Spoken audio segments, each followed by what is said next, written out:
এক টেবিলে বসে তোমার সঙ্গে খেতে আমার আর রুচি হচ্ছে না। তুমি তুমি এক্ষুনি আমার বাড়িতে বেরিয়ে যাও, যাও। আচ্ছা ঠিক আছে, যাচ্ছি। এই 15 রোস্টে খেয়ে যাই। গত 3 দিন ধরে নুডলস খেতে খেতে আমি বিরক্ত হয়ে গেছি। খবরদার, তুমি একটু কিচ্ছু খাবে না, যাও যাও আমার বাড়িতে বেরিয়ে যাও। আচ্ছা শুধু রোস্টটা খাইয়ে যাচ্ছি। খবরদার, টাচ করবো না, যাও যাও, বেরিয়ে যাও।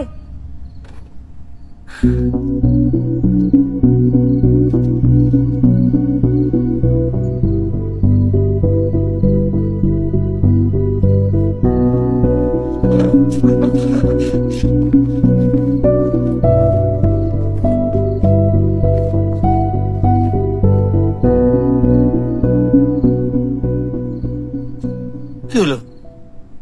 তুই তুই প্লেট ছুঁড়ে মারলি কেন? খাবি না? আমি এই খাবার খাবো না। যেই খাবার আমার স্বামী খেতে পারে নাই সেই খাবার আমার মুখে উঠবে না। তোমরা ওকে অপমান করে খাবার টেবিল থেকে বের করে দিছো, তাকে বাসা থেকে একরকম গলা ধাক্কা দিয়ে বের করে দিছো। মানে কি? তুই তো বললি তোর স্বামীর চরিত্র সমস্যা। না, এই কথা তো আমি বলি নাই, এই কথা তো আপু বলছে। আর তুমি আপুর কথা শুনে ওকে যা তা বলছো।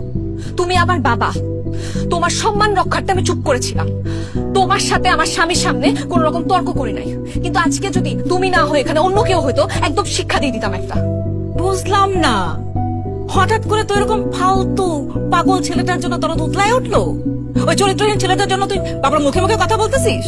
আপু, আমার স্বামী বাচাল, পাগল, মাথা মোটা, এগুলো সব ঠিক আছে, কিন্তু ওর চরিত্রে কোনো সমস্যা নেই। ও তাই? তাহলে তুই যে বললি যে পাশের পাশে সাবিলা ভাবিকে সে নীলপরি বলে, আজকে তো চোখের সামনে দেখলি যে জুলেখা খালাকে সে নীলপরি বললো। আমি এটাও শুনেছি যে অফিসের কলিগদেরকে তো সে সেম কথা বলে। কেন বলে? এর কোনো জবাব আছে? আমি জানি তো কোনো জবাব নাই, কারণ তুই নিজেও জানিস যে ওর চরিত্র সমস্যা আছে। হ্যাঁ, ওর সমস্যা আছে, কিন্তু সেটা ওর চরিত্রে না, ওর মনে সমস্যা। ওর মনটা বাচ্চাদের মতো সহজ সরল। ও ভাবে পৃথিবীর সব মেয়েরাই সুন্দর, পৃথিবীতে নাকি কোনো অসুন্দর মেয়ে নাই। ওর কাছে পৃথিবীর সব মেয়েরা নীলপরি।